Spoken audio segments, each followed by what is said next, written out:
Alright, so begin by removing these 8 clips. That one, that, and that. With the clips removed, take out this 10 mil and that 10 mil. And to remove the clips, you can just use a flat blade screwdriver and they just pop out.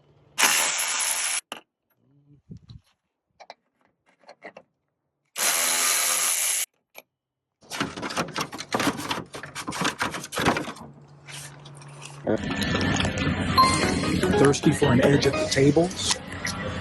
Master Blackjack, count cards like a pro, and calculate poker odds, all in one app. Drink it all in with Table Edge, your ultimate casino strategy tool. Right, next, remove this clip and that clip. Normally remove it just by pressing down on the head right here, and this clip will kind of pop out. So do it on that side too. There's also a clip right there, and on the other side there's one more right there, so take those out too.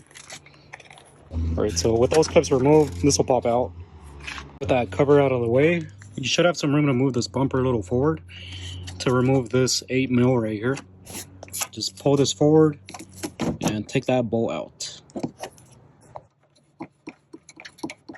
Flat blade and squeeze against there, and that'll pop it out. One more line to remove. If you move this plastic forward, in order to see, there's another 8 mil right there, so remove that line too.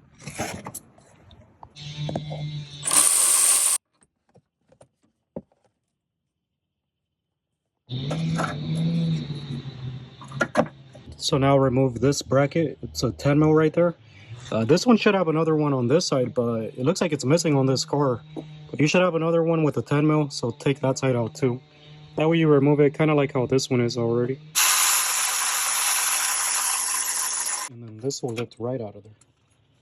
Horn's kind of in the way, so remove this 13 mil right here. Let's move this out of the way.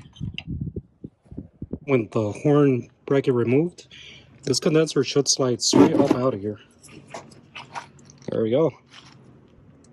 Next, replace the O-ring on that line as well as the O-ring on that one. You don't want to reuse these because you might risk having a leak. So you might need a AC O-ring kit to replace those, but I have a universal kit, so I should have some that'll work. You could use a pick to remove these here.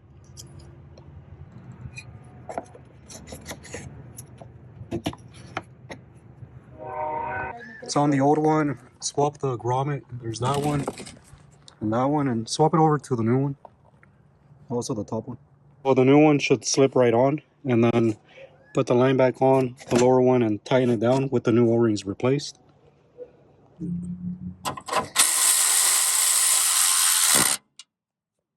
There it is, it's all put back together.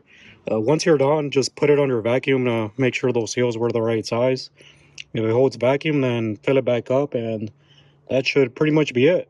If you like this video, make sure to like and subscribe. This is Tony Torx. Later.